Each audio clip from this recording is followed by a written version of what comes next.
Welcome to Health and Fitness for Immortality number 10. Okay, and here I come.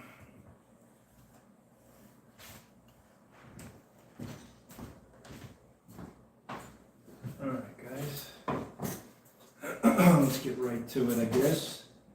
I did watch a little something about Cuba that they're trying to bring Raul Castro up on charges for the deaths of some Americans back in the 1990s.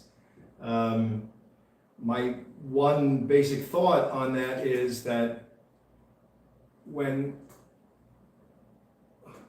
all of Earth, every human being on Earth accepts God's instructions, his one and only instructions, the Torah, and you know that you have 7 obligations you Gentiles to fulfill, and every nation on earth that's not Israel should be based on those 7 laws of Noah. Israel should be based on the 613 obligations for the Jewish people, because that's where we're supposed to live. But all these Gentile nations, which includes Cuba, should operate according to the 7 laws of Noah, and the law should be the same, to my understanding, unless I'm missing something, in every place, every country. There's like 262 countries in the 7 continents, along with their dependencies and territories. It's about 262. I looked on the CIA's website. Go check that out. It's a good source for information. I think it's called the CIA website. There's another website called SIL, S-I-L, that has to do with languages, but this CIA website, they give you the background, the what, why, and how of every place on earth. It's very good source. So if we're all following, if you Gentiles are following the 7 laws of Noah, then I think everything would be smooth. You know, here when you're in different countries, you've got some countries that are communist, some that are democratic, communistic, democratic, kingships, dictatorships, all these different laws, man-made laws imposed upon mankind. That's not good. Just use God's laws and you'll have civilized societies in each group. No one's going to murder because you'll get death probably by decapitation. So I would think Mr. Castro would not have done such a thing. So can you guys hear me? Let me just check. You there? Okay. Do you play piano? Yes, I do play piano. Can you hear me, Alan? Yes or no? Please tell me, because I always have trouble with people hearing me. I'm assuming there's, and the people leave. Why do you leave then? Yes. Okay. Excellent. Thank you. Yes, I do play piano. That's what I do for a living. I'm a professional pianist. Anyway, so that's the point regarding Cuba, that if it was operating according to the 7 laws of Noah, it would be easy to administer justice throughout the entire globe of Earth. There would be no discrepancies. Oh, what are you taking? You're going to take this leader from this country and bring him to another country and try him there. I know people have problems with that. Anyway, that's all I wanted to say on that. Let's read the 7 laws of Noah, and if we get through them all, then maybe I can get the 10 commandments and put them side by side with the 7 laws, and we'll compare and contrast so you understand the difference between the 10 commandments and the 7 laws of Noah. A lot of Gentiles think they're responsible. You've been misled all these years, misinformed, and you think you have the 10 commandments, and those 10 commandments belong to me as a Jew. Jewish people have the 10 commandments. We have an obligation to keep the Sabbath in there. You'll see, we'll get to them, God willing. All right, so let's plow through. We're on obligation 4. Do not have 6 forbidden sexual relations. We started it last week, and I said, just to recap, the sources are Midrash derives from Bereshis 2:16, 2:24, 20 verse 13, 20 verse 3, Jeremiah 3:1, Rambam in Hilchos Melachim 9:1 and 5 through 8. So chapter 9, halacha 1, and then halacha 5 through 8, to my understanding. The reason is to establish a moral and stable society. That's what the Rambam says. Punishment in general, you get death by decapitation if you violate any of these sexual offenses. Reward is you're considered pious and you merit a share in the world to come. Okay, so here are the details. A Gentile male. So we have a Gentile male and a Gentile female. Different laws. They're not exactly parallel. Because, also I think men were able to marry many wives. So it throws things off kilter. I think a woman can only have one husband. So when we get to it, that's one little insight to be aware of. And then nothing else is coming to mind, but we'll see as it comes. Okay, so a Gentile male, do not be intimate with your mother. That's your biological mother, even though she was seduced or raped by your father and never married to him. Regardless, she is your mother. You came from her. You came from her stomach, right? 2, your father's wife. Do not be intimate with your father's wife, I guess, if that's not your biological mother. Even after your death, yes, and I came up with even after your father's death, and I said the reason may be because maybe they're one flesh. They're considered one flesh. That's just a question I have. I got to check it with my Rav and see what the Messorah says in the Unbroken Chain of Authoritative Teaching from the event at Sinai until today. We have a Messorah, a chain of information that tells us what God meant with these. These have been around since Noah. God has wanted you Gentiles to fulfill these laws since Noah, and 6 of them were given to Adam, the first man, Adam Arishon. He had 6. Noah was given the 7th, which is do not eat the flesh or a limb of an animal while it's still alive. I guess, he's on that ark with 2 of each kind of animal. It's an easy way to remember it. And then he gets off, or in Noah's time, God gave him that obligation. I'll have to find out when exactly he received that obligation. I don't know if it was before the ark or after the ark. I forgot. So 2, your father's wife, even after your father's death. 3, a married woman. Okay? And if you got questions or points, put them there. Maybe I'll finish this obligation. I'll see if there are any questions. And then I'll do the next obligation. We'll do questions like that. Okay? Now, a married woman. So 3, you're not supposed to be intimate. A Gentile male is not supposed. Do not be intimate with a married woman. With a Gentile woman,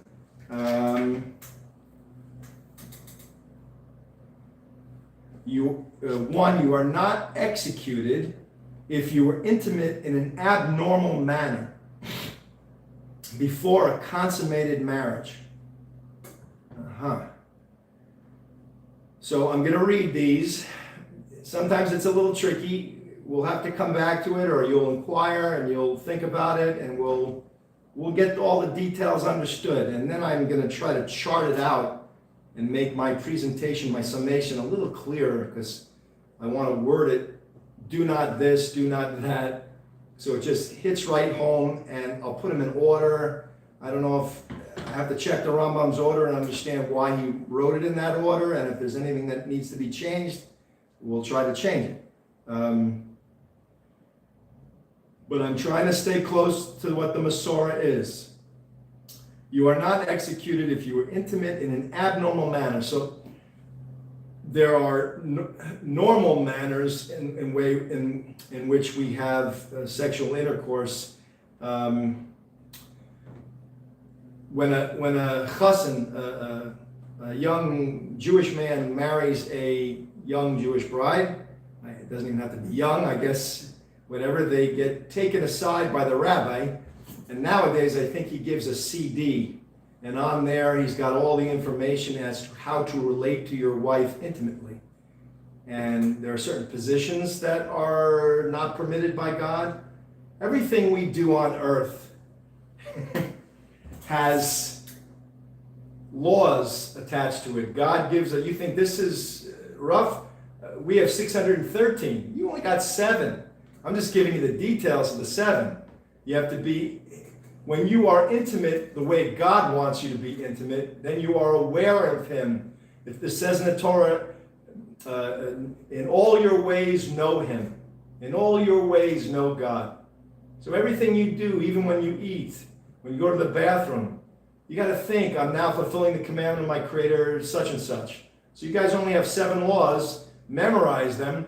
Do not worship idols. Do not curse our Creator's name. Do not murder. Do not have 6 forbidden sexual relations. Do not steal or kidnap. Do not eat the flesh or limb of an animal while it's still alive. Do not fail to set up courts of law to adjudicate the other 6 obligations. Do set up courts of law. When you have it memorized like that, and that's so easy, I don't even have to try hard with that anymore. The 613 are rough for me. I have to review them again. 1, do be fruitful, multiply. 2, do circumcise. 3, do not eat the sin of the thigh vein. 4, now we're into the book of, this is Bracious, now we're into the book of Shmos. Do sanctify Rosh Chodesh. And it's on and on. And I memorize them that way. When you have it like that down pat, that's going to help you get immortality. One of my people here is studying, wanted to know more about immortality. I guess that is a very attractive concept. People do not want to die.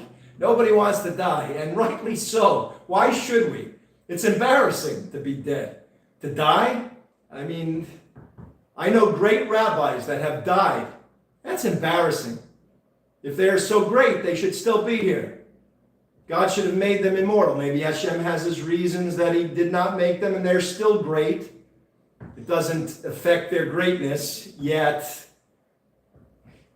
doesn't make them look too good either, I'll tell you that much.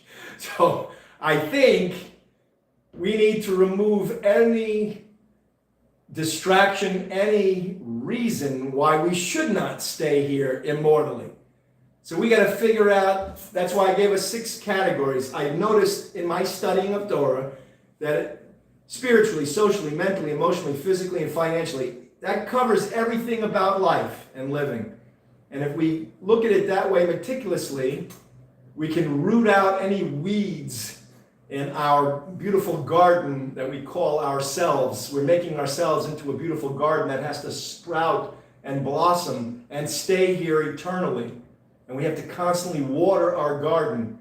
We are the flower that's blooming. So we want to pull out the weeds. What's tripping us out? Okay, this guy eats a lot of sugar. That ruins the physical area. He's headed for death. He's not doing too well. The body can only handle so much. As you get older, you'll see sugar's not good. I think cancers live in sugar. They feed on that garbage. Don't do it. This guy puts tattoos, wants to be cool. He's got like an ego problem, has to look tough, right? So he puts tattoos all over himself, writes himself up, writes on himself like he's a piece of artwork, like he thinks he's, a canvas. Hashem loaned him a body, and he's writing all over himself, right? First of all, I think that paint, that ink gets in there. I don't like it. I don't trust it. It has to do some type of damage. I bet if you opened up an organ and you looked inside there, I bet it's blue or black. It's got to be something going on in there. That just doesn't sit there and look. I don't like it. Something's wrong with it. And people, how do you get rid of it? Then you got to, I don't know what they're using. It's some type of turpentine, or I don't know what it is. It's some type of acid, and they're scraping it, and it never looks the same. I knew a guy, he had tattoos all over him, and I think maybe with time, they either, made a bad look, it smeared, or he tried to remove them. It don't come off. Then the arm looks black or brown or blue or something. It don't look right. Don't do that kind of stuff. So let's pull out the weeds. Think. Start from scratch. You younger folk hopefully will have it a little easier than the older folk because you probably haven't damaged your body yet, although some of you are a little not so cautious, and you do stupid stuff to yourself while you're young. Piercing ears, putting a big hole in your ear, you want to be real cool, want to hang stuff, ornaments, and you want to ornament yourself. What are you, like in the jungle? Don't do stuff like that. I wouldn't mess with it. You can get infections. You can do all kinds of wrong things. Just leave your body the way it is. Make it better. Don't damage it. All right. So So that's what we're doing, pulling out the weeds. So let's see here. You are not actually. So there's an abnormal. So I was saying that in all your ways know him. Don't be upset with that. I know it's hard because you're not used to obligations. I wasn't used to it either, and it's a little difficult to get used to having to. Everything I do is being watched and looked at, and I'm being measured and judged. And yeah, that's what this place is. This ain't playtime at the zoo. I'm done. I hate to break it to you. I hope I can do it with a good sense of humor and ease you into it. I love you. I'm not trying to hurt you. I'm trying to pamper you a little bit and show you that this place, it's a test world, man. It's a testing, challenge world. And this is where we get challenged and tested. We only have 120 years if we're fortunate to be here. That's why I say make every action an obligation fulfilling action. You always hear people say, if I only had 10 hours to live, what would I do? Make every action an obligation fulfilling action. And you don't know what you ring up the register. Ding. My dad was an accountant. I hear in the other room, ding, ding. He's adding columns of numbers. Rack up the mitzvahs. Just make your whole day filled with mitzvot. Do 2 or 3 at a time, 4 at a time. Number 1, number 2, number 3, number 4, all 7. Boom, with this. I'm eating right now. If you're a Gentile, I'm eating, so you're fulfilling all of the obligations because you won't have the strength to not worship idols, to not curse God's name. You need food in your body. You can use your head. Think. Try to get shrewd, get meticulous, get wise. Do not murder. You got to have the strength to resist that urge in you. You were raised amongst Gentiles with a false religion. All they teach you is to hate and murder. And now you got problems because now you got to resist murdering. Oh, and you need the strength. You better get a good meal in you. Get some of those grape leaves, and some of those little hummus, and some pita, and dip in them, and some nice salad stuff, Israeli salad. Back out there in the Middle East. Do not murder. Do not have 6 forbidden sexual relations. You're going to have to bridle yourself. You need strength. Do not steal or kidnap. They train you on October 7th to go in there and take everybody and cut their heads off, chop off the babies, kill them. What do you call it? Demoralize, take away their dignity. So you have to resist that temptation. You better have a good meal in your system. That's the way you're trained. That's your mentality. Think of the schus you'll get, the reward for not doing these terrible things, right? So you better have a good meal. Do not eat the flesh or limb of an animal. Have a nice vegetable meal on the side quickly so you don't have to look at an animal and think, wow, that's supper. So, and do not fail to set up courts of law. Maybe you're on the board to set up the courts, and you're not going to show up there, famished, right? Famished, as we say. So here you're eating a meal, and you're fulfilling all 7 obligations. Rack it up like that. Boom. Main course, dessert. You're getting it every time. Use your head. And earn the world to come. That's why we're here. To earn the world to come, not to play around and hurt each other and to enjoy and have, pleasure ourselves. Yes, pleasures are here. God made it. He gave us pleasures to give us peace of mind, to continue to fulfill obligations. Different way. It's not what you're used to. It's not going from pleasure to pleasure. It's pleasurable for you guys to kill people and intimidate them and hurt people. You like that. You're trained to hate and, don't do it. Resist. Fulfill the obligations that God gave you. Don't violate these 7 laws. They have very strict punishments. Don't think for a second that just because you have 7 and we have 613 that, you got it easier. You have 7 obligations that pretty much cover every aspect of human society and civilization and how human thought works, and it's all covered there in the 7. Just like I was telling a gentleman that the 10 Commandments encapsulate all 613. Supposedly my Rav said they fit. I kind of could see like off the cuff how they do maybe all the time-related mitzvahs like Shabbos and Yom Tov all fit into the do remember Sabbath obligation of the Ten Commandments. So I could see how it would work. We'll get to that. But think like that, where you're earning all the time. And you're not even allowed to have a rest, you Gentiles. You don't get a Sabbath. I guess God felt that you only got 7. So in one way, you have a lot to do with a lot of details, and another way, you only got 7. So you don't need a Shabbos to rest. We do. God knows I do. I get to the Shabbos and I am, wow, thank God. You used to say, thank God it's Friday. Thank God it's Friday. Thank God it's Friday night. Wow. I can see where that restaurant came from. Probably some very frustrated Jew who's working real hard, and he's so happy that it's Sabbath. Although the restaurant works on Sabbath, so that doesn't really count. Maybe it's probably some irreligious Jew that formed it. I don't know. I'm just guessing. All right, so let's get back to work. So a married woman with a Gentile woman, okay, you are not executed in the abnormal manner. So an abnormal manner probably might be, I'm just guessing, I haven't had the speech yet, because I'm not married. I wish Hashem would bring me my helpmate, but he has not. And I haven't received the CD from my Rav yet to know, but I think it's, well, I don't want to say something and then you hold me to it. It might be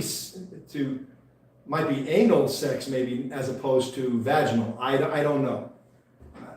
I'm just guessing in an abnormal manner.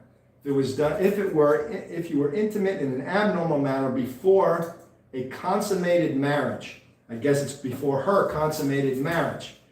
All right, I'm just going to give you the details. I really can't delve too deep into them right now yet because I'm not so well informed, and I'll get wiser as you get wiser. Hopefully, I'll stay a couple of steps ahead of you. 2, if you were intimate in the normal manner. After the marriage was consummated, then you are beheaded. Wow. Okay. So these details are important to God, and now you're starting to think like him. Okay? This is how he thinks. That's why I started, when I organized the obligations, I put them in what, why, how order. That's how one rabbi, Rav Noah Weinberg at Asia Torah, taught us to do, and it's to do it that way, and it seems logical and wise. And I see Hashem operates that way. And then, so what is the obligation you're fulfilling? Why is the reason and the source? Like I gave you the reason, that's why I put it out here. And then the how, I put it in before, during, and after because of stuff like this. What do you do before the mitzvah? What do you do during and after? And that's how I organize it so you can see it clearly. And I want to put it on one piece of paper, one obligation per page, right? And then you just, bam, and you memorize it like that and see all the details. I don't like, I don't know if you know Frank Zappa. He wrote this, it's a thing for drummers. It's called the Black Page.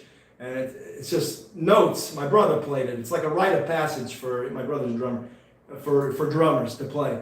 But I don't want Torah to be like the Black Page. And I noticed that when you look at the Gemara, it looks like the Black Page. And I don't want it. So I started going through in English, and I'm organizing it in my native tongue, and I've separated sentences using the comma and shifting the phrases down to the next line. That's how I write. Sorry if it's annoying to some of you. You'll see the way I write, how I summarize this. I use that method to try to impress upon you this way of organizing sentences. This is how we communicate with each other in sentences. I told my sister-in-law once, you got to master the comma. If you master the comma, you'll know how to speak. I speak like that. I could take information that I've never read before. I take a script, like if I'm going into an acting class, and they'll give me the script, and I'll just put in commas everywhere. And then I just read it, and I know how to say it because I've put the commas in. To be, comma, or not to be. That, my friend, is the question. And when you see things like that, you know how to express them with the right emotion. And then you get the part, and then you get the money, and then you get more gigs. And my business teacher in college said, you got to be so great they can't afford not to hire you. And you got to be so great for Hashem that he can't afford not to give you the highest level of Olam Haba, of the world that is coming, and also enable you to be immortal. You got to be so impressive to him that he says, you know something? I want this guy or this gal to stay here forever. How do we get that? Remove the weeds. Go in order. I'm very systematic. My dad was an accountant. He taught me how to use spreadsheets and organize things. It's just simple stuff. I don't know why other people do not write this way and speak this way. I see friends, lawyers, doctors, I guess they're a victim of Facebook or whatever, and it gives you only a little amount of time, and they don't want to spread out lines or anything, and they crumple it all together. As soon as I see that, I don't even read it. I'm so sick to my stomach. It makes me, it's almost like being on a plane and studying while you're on the plane. It makes me nauseous. I get dizzy. I can't even think that way anymore. It's too much verbiage. I'm speaking a lot about it because this is going to lay the groundwork for how we're going to master this information. Because you see there's details here and we need to master them. Okay, where are we? So beheaded. Wow. 3, if she was merely betrothed, if she was merely betrothed, which is different than being, I guess, actually married, right? Or had undergone a wedding ceremony but not consummated. Oh, so the consummation. There's 3 ways to consummate a marriage, to my understanding. And don't quote me on this. This terminology in English, I'm hearing it, some of the Hebrew words, eris and kedushin, and then you go into that yichud room, there's 3 ways. Shtar, was it shtar? Bia, and is it contract, something? And intercourse. There's 3 ways to consummate a marriage. But we'll get to it another time. I have to give you. That's from the Torah for us. But I guess it also probably applies to you because God's talking about it here. The Rambam's talking about it. So I guess it applies to you guys too. I notice a lot of things in there. You have different laws regarding divorce, you Gentiles. Something you go in the square and you remove, the husband removes something, I don't know if it was from her head, or unties her hair, and she's something like that, and she's free to other men. Something, we'll get to it, but I'm just letting you know it sounded a lot looser or a lot lenient, much more lenient than us, I think. Okay. There's a lot of things I don't know. I'm trying to do this. I'm trying to do a job here that I don't know why no one else does. And I don't know why they can't bring themselves to do it. And it bothers me. And I'm forced to do this. And I'm trying my hardest. So bear with me. Cut me some slack. I'll get it all together. I'm not a dummy. I'm sharp. I just need more exposure to some of the information. And your questions will wisen me up. So, all right, there's a lot here for a little more, a page and a half for allegation 4. Let me finish this. I'll check the questions, and we'll move on, God willing.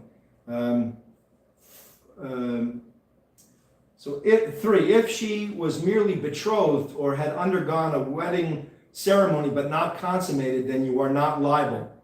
Okay, that's the Rambam. And I put a question mark there. I don't know why, but he's getting it from the Torah, from God. Some things he wasn't so sure of. And I had to, he's a Poseik. He was a Poseik, an authority, and he was trying to use his best educated guess, based on everything he knows of Torah, to come to a decision on how we're supposed to proceed, how you Gentiles are to proceed with these laws. 4, if you are intimate with your maidservant who is married to your slave, when made public, you are liable. So now we have this public concept, made public. There's a concept. Do Don't brag. Don't, how do I say this? There's what's done in public, there's what's done in private, and then there's what's done in public. Trying to do a lot of things in private. Don't be so public about stuff, or else you are sometimes held responsible for things, or people are yentas. They listen and they talk. And they see something and they'll say, oh, so-and-so does this, or did that, blah, blah, blah. And they say to a friend, did you see what so-and-so did? He did this. This is how people are. You don't want to be the object or the subject of their yentering. Just keep a private life and keep your mouth shut. And just be good to everybody in public. They should only see good things of you in public. Don't let them see anything bad or questionable. There's a concept called Mora'as Ayin, what's seen by the eye. You don't want to give someone what to say about you, like doing a chilul Hashem, doing something that could be a desecration of God's name, chas v'sholom, b'lein har, mercy and peace without the evil eye.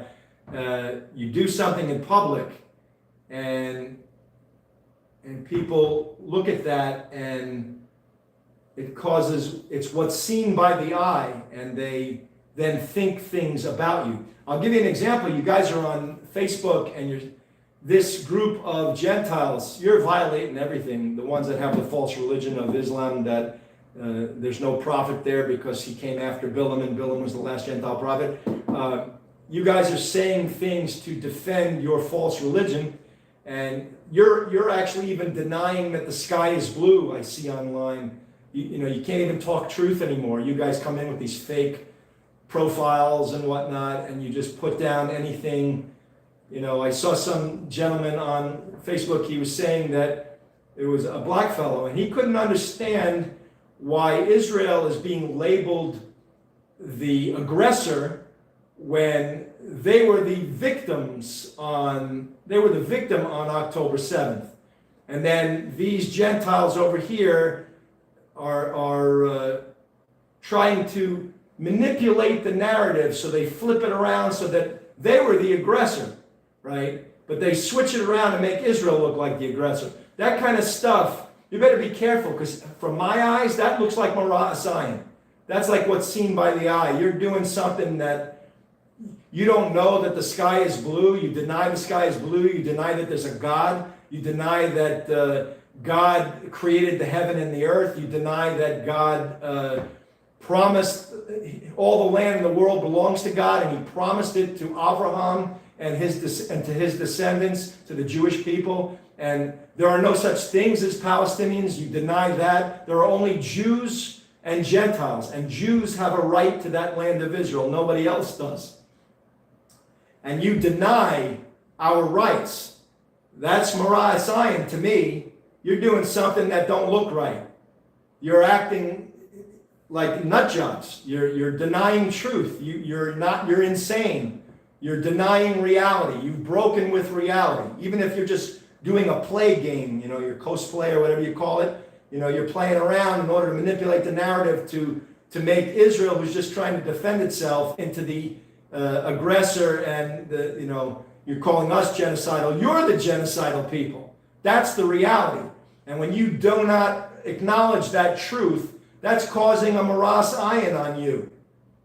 So you're getting labeled, and no one's going to teach you the truth. I'm trying to save your life, and you're distorting truth. So I'm trying to give you truth, and you're not going to take it and accept it. That's, so I might, I had a big conversation with my Rav today, and, he's of that school of thought that if you're acting like a bunch of idiots, that he didn't use that word, but if you're acting in such a way where you deny truth and you do not want to know truth, then I might probably just should zip it and not give you any truth.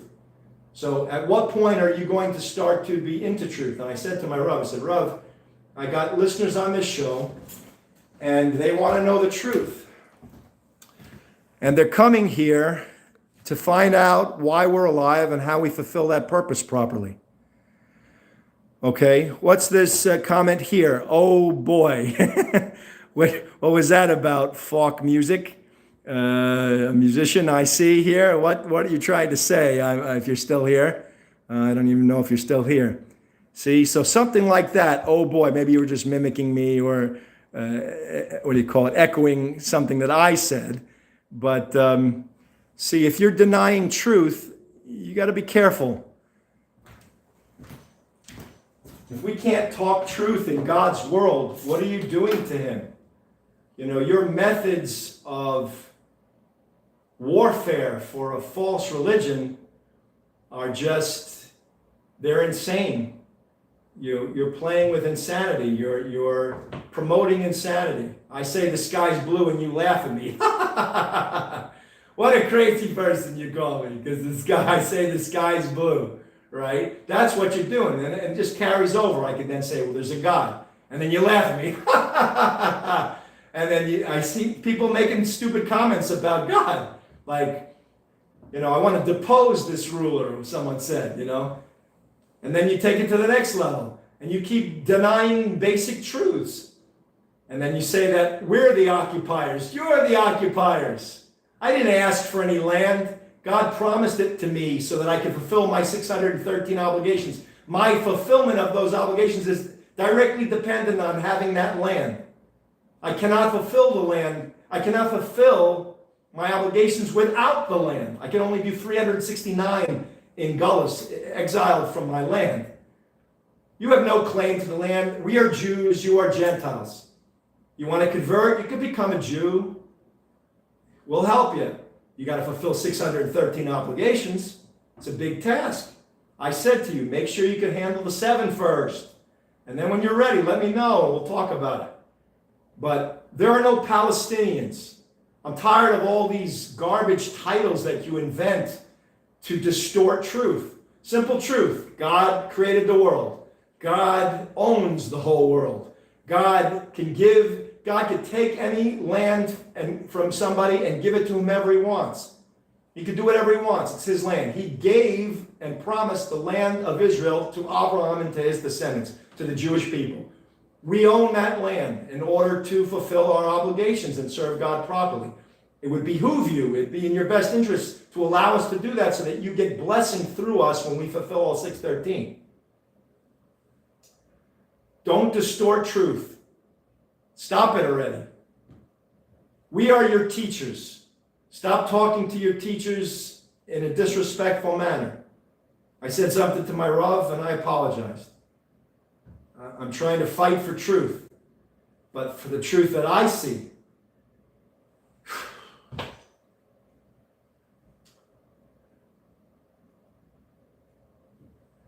I can't explain it right now. Too many details. I've said it to you before, and I'm trying to fight for what I think God really wants. And he comes from a different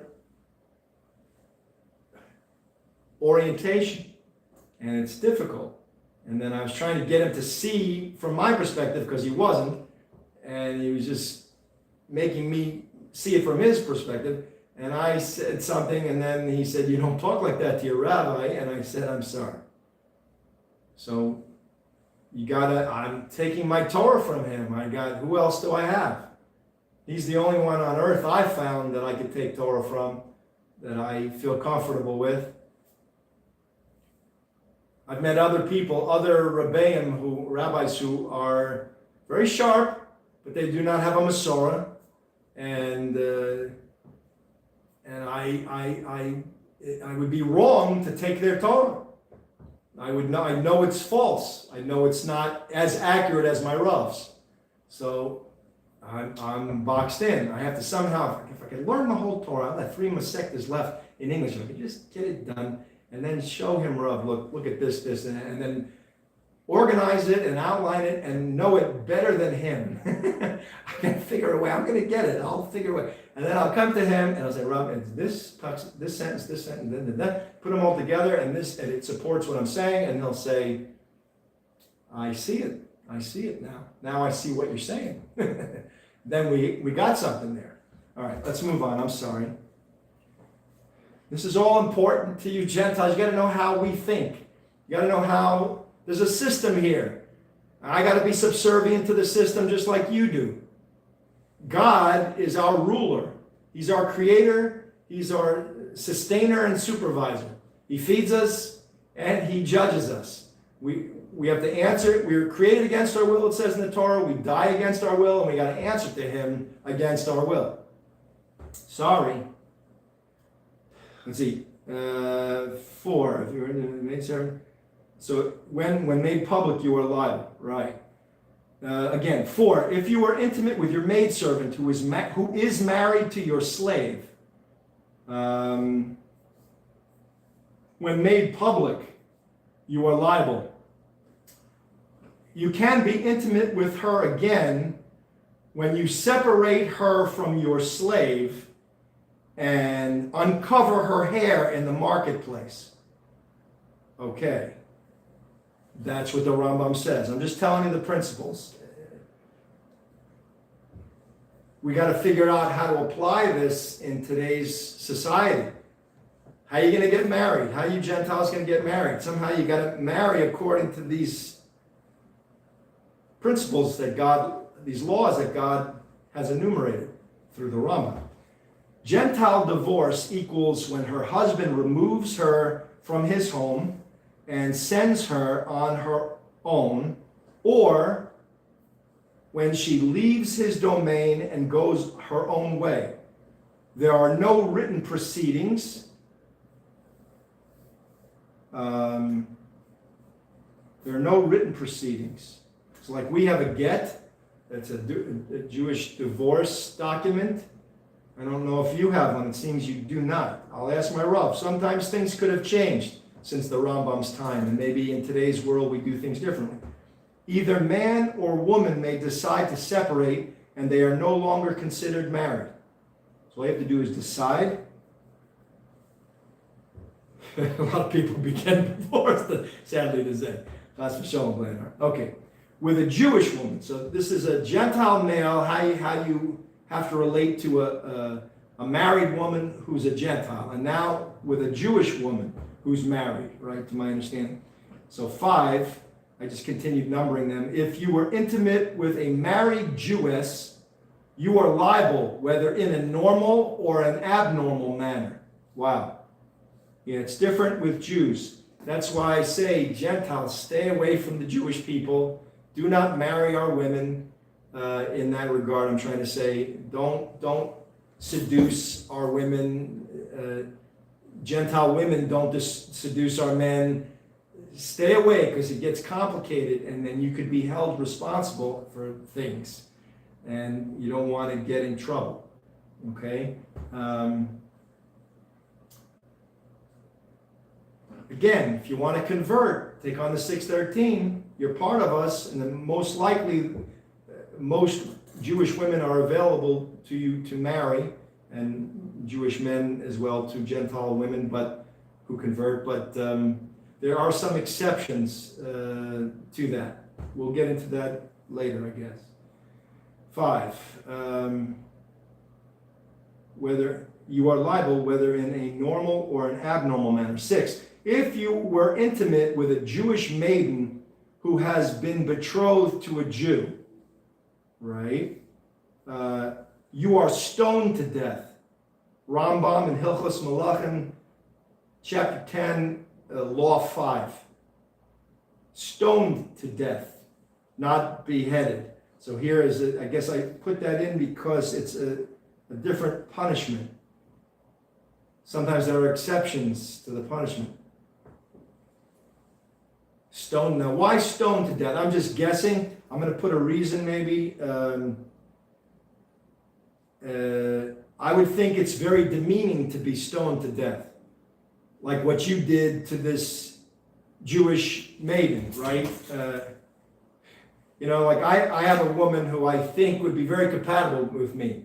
But a Gentile moved in, so to speak, and I don't know if I could use the right word, seduced. He charmed her to like him when they both know she's not allowed to marry a Gentile and he's not allowed to marry. Well, he doesn't get punished, I guess.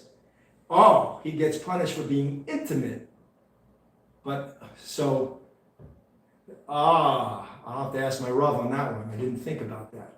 So he's being punished because he's intimate with a Jewish woman, and she's being punished because I guess maybe we have our laws too. Could be she's being punished because she's being intimate with a Gentile, but if they marry each other, she's getting punished because she married. She's not allowed to marry. Those marriages are not recognized by God. Rav Moshe Feinstein, I even read somewhere, I'll double check with my Rav, he did not acknowledge such marriages as valid marriages because Hashem does not. They're forbidden marriage. It's like a Kohen marrying a divorcee. That's not allowed. So that's not a legitimate marriage according to God. Okay? So I think that just from based on what I know, I think he's stoned, this Gentile male is stoned to death because that's what he did to this Jewish guy.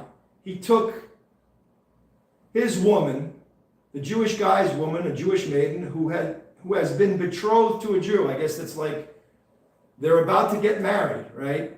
Or something to my understanding. Don't quote me, and he sleeps with, and this Gentile male sleeps with her, and that's what that feels like. So now he's being stoned to death, so he knows what that feels like. Pelted with stones, hard stones, one after another or something like that. It's not like just getting your head chopped off, slip, and it's done.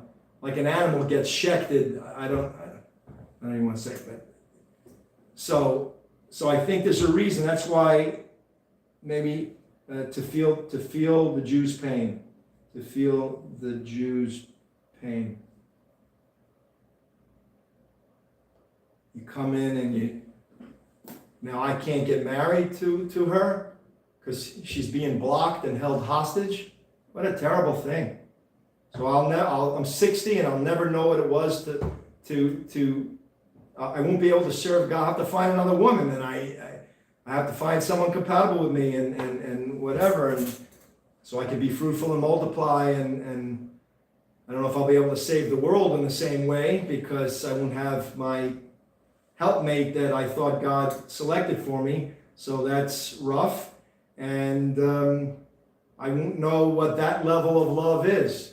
I'll live my whole life. I've thought about that level of love since I was a kid because I saw my parents together. My dad was a musician. My mother was a musician. And when they were together, there was some type of bond of love that I had never seen before on earth. I'm just telling you the truth. Two musicians, they're working together, playing together, sharing, helping each other accomplish the goal of their musical pieces. And wow, I had never seen anything like that. I said, I want that too. Whatever. Okay, 7. If you were intimate with her after the wedding ceremony, oh boy, but not consummated, then you are strangled to death. Oh boy. Again, I would think that's what Rambam in Hilchos Malachim 10, chapter 10, halacha 5, law 5, strangled to death. I think the Rambam's trying to, all I can think of is that God wants that Gentile male to feel what that Jew is feeling, because that's what I'm feeling. It feels like that. It feels like you get married and the Gentile sleeps with the girl, and so he'll be choked to death. He'll be strangled. I think they put a rope around and they pull on both sides. I think if I'm mistaken, I know strangulation. There's stoning, strangling, B and D. SSBD. B is beheading, and that's decapitation. B is burning. Burning, I think you stick, there's a molten something that goes down the throat, to my understanding. Interesting, I think they're both done with the throat. Strangulation. So stoning is coming at the body with all kinds of stones, the whole body. Strangulation is just the neck area. You suffocate, can't breathe, and you die. And burning, you burn the insides, I think, to my understanding. I got to double check. And then decapitation is just off with the head. So the reasons, I think that's what we're dealing with here, are reasons. Okay, 8. So that was 7. If you were intimate with her after the wedding ceremony, but not consummated. So that, I guess the Jewish man and woman did not go into the yichud room and consummate, and somehow this Gentile sneaks into her and has sex with her, and then he is strangled to death. 8. If you were intimate with a Jewish woman after consummated, so the Jewish man and woman now are in the yichud room and have intimacy with each other, to my understanding. My Rav's got to clear me up on this, because I don't know if it's a ceremonial thing to be in the yichud room, or it's actual, where you actually have intercourse with her, I don't know. Then you are beheaded. Wow, another punishment. So you got stoning, strangulation, and beheading. And you're missing the burning.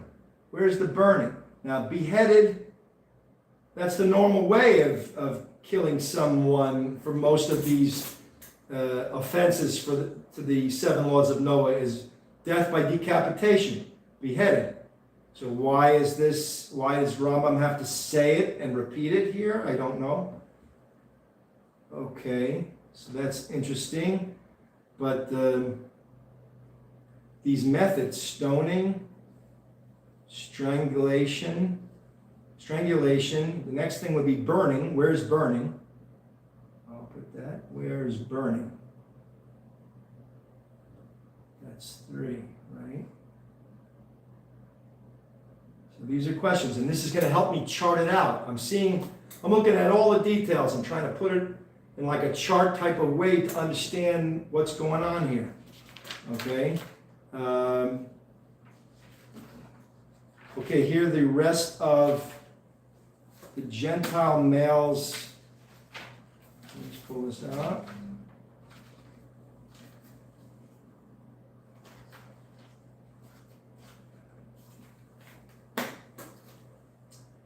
So that's if a Gentile male is intimate with a married woman who's a Gentile woman, right? And a Jewish woman. Okay? So, now we move on to, again, the Gentile male is not allowed to be intimate with 4, your maternal sister. And I guess the Rambam just said simply your maternal sister. There wasn't any other details to know. That's a sister that comes from your mother, your biological mother, not a sister that comes from your father with his other wife that, to my understanding, that is not your biological mother. It is your maternal sister, the sister from your biological mother, right? 5, a male, whether a minor or an adult. So if a Gentile male is intimate with a minor or an adult, then you're held responsible, you're liable, and I believe you get death by decapitation. That's the normal punishment for violating this, to my understanding. 5, a male, whether a minor or an adult. Okay. Then we got, if a Gentile male, do not Gentile male be intimate with an animal, a domesticated animal, beast, or fowl, whether young or old. Only the Gentile is executed and not the animal. Now, why does the Rambam say that? I think because when a Jew sleeps with an animal, God forbid, I think the animal gets killed, because I heard a reason that every time the animal was walking in the square, people will say, isn't it the animal that so-and-so had intercourse with? And it can be very embarrassing. So they kill the animal so that there's no embarrassment for the Jewish person. Now, by the way, since I just brought that up, I noticed online some people take portions of our Talmud. I'm not really ready to answer this, so I'm just letting you know I'm going to look at it. I see I have it, made a copy, it's on my phone, of all the places in the Talmud that you think it says terrible things about Gentiles. Now, I know that in general, sometimes the rabbis are trying to delineate the truth, and they're very passionate about the truth, and they just lay down the truth. Look, I was online, and I felt that it was proper to help put an end to Christianity. So I said on Twitter, I said,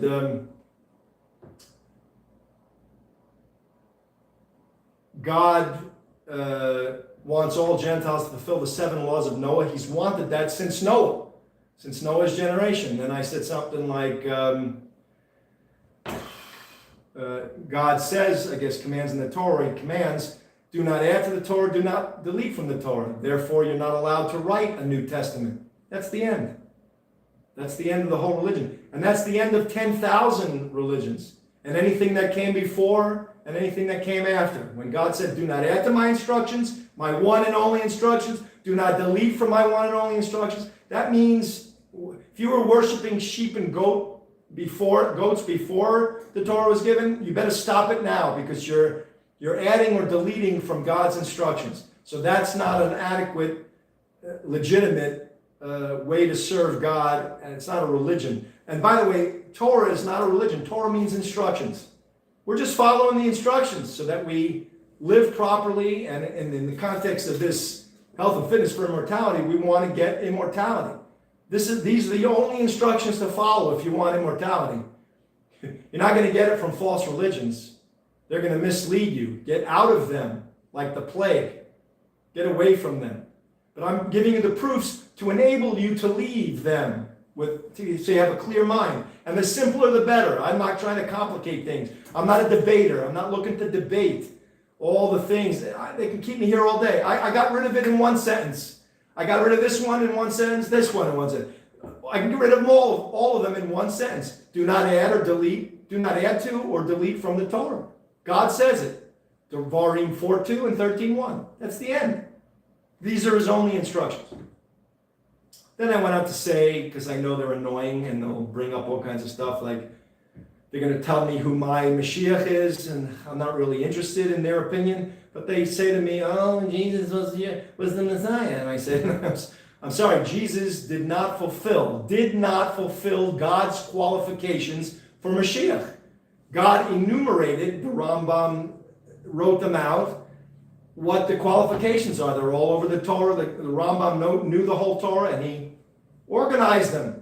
It's like 14 to 16 to 18 basic qualifications, and Jesus did not fulfill them. Our rabbis rejected him. That's it. Next candidate. Who's next? He's not it. Gone. Next. That's how it is. It's like an audition. Don't take it personally. It's like I go for auditions. They want me to. Can you play this piece? We want to hear you swing. Okay, laying it down so hard. Oh no. We wanted a little more of a lighter swing. It's not. We don't want any hard Wynton Kelly, Oscar Peter. We don't want none of that. We just want some light. It's for a restaurant. And then they're going to play music. And they want it just, they don't want, so I didn't fulfill the qualifications that they were looking for. Next, that's it. I didn't fulfill the qualifications. So next, Jesus did not fulfill the qualifications. So I wrote that, and then I said, Christianity is a false religion. Fulfill the 7 laws of Noah. That's it. And I tried to help you. In one little post, Twitter only gives me a little area in which to write. So I have to definitely master the comma. I can't even use the comma. I got to use the lines. I got to somehow, it's there. I space the words in such a way so the comma implies itself. Because I don't even space to write the comma. I'm only limited on how many letters I can use too. 18. You only have 6 letters left. Oh, okay. -1, -2. Oh, okay. I'm sorry it's a little hard to understand, but I'm working within limitations. So that's that. Why did I say that? I'm going to finish up 4, and then we'll stop here for today. We got 3 more, 5, 6, and 7 of the 7. We're getting to it. These details are important. and I hope they're sinking in and you're thinking about them, mulling them over. I'll take questions in a minute. Okay, so Gentile female, do not be intimate with, and this is what my Rav told me, for your maternal brother. 5, a female, you are not punished, but it is not in the spirit of the law. So lesbianism, it's not in the spirit of the law. You know, by the way, just since we're on the topic, I always wonder why to myself do, let's say, females who are lesbians, right? Why does one of them have to act like a man? And when you have two men, right, why does one of them have to be effeminate and act like a female? I mean, if you're just going to be, if you're claiming to be male and female, well, you're denying it yourself. You're saying that one has to act like the opposite sex in order for it to work, right? Do you understand that? That's like illogical. I'm just making an observation. I'm not encouraging this at all. I'm not. I'm just saying I don't understand all these years why you think it should be permitted, and God says it's not, to have same-sex marriages or same-sex relations and be relating to each other intimately like that. God does not want that. He calls it an abomination. I just find it ironic that you're admitting it yourself by your actions. You're telling them in thought, feeling, word, and deed, one of them has to act like the opposite sex. Just something to think about. Whatever. It's illogical too. You'll never procreate. You'll never procreate like that. Then you got to turn to heterosexual people to have a baby. That's illogical too. Mind your own business. Find an island somewhere. Stay on the island with just same-sex people. I mean, it's not allowed. I'm not encouraging it. I'm just pondering it intellectually, trying to look at it and to show you that it's ridiculous. It makes no sense. And it's only, my Rav said, it's just pleasure seeking. That's all you're doing. You're not. We're here to procreate. We're here to fulfill obligations. One of the obligations, number one for us, is do be fruitful and multiply. Do procreate. That means I have to find a wife, a helpmate, and I have to marry her according to the Torah. That's actually an obligation. Do marry a woman according to the Torah. And then I have to be fruitful and multiply and be intimate with her for the purpose of fulfilling the commandment to be fruitful and multiply. It's all for God. Everything's for God. It's all for Him. He's watching us. This is a test world. This is not playtime at the zoo. We're not here for fun and games. We're here to serve God. Just breathe and get used to it. It's hard. I know. I know. Whatever. Let's see. So 5, a female, you are not punished, but it is not in the spirit of the law. 6, this is Gentile female, do not be intimate with. 6, an animal, a domesticated animal, beast, or fowl. I believe that's what the Rambam said there, to my understanding. Now, it's interesting because there's only 4, 5, and 6. I need to go back to him and get 1, 2, and 3. I think I tried, and the best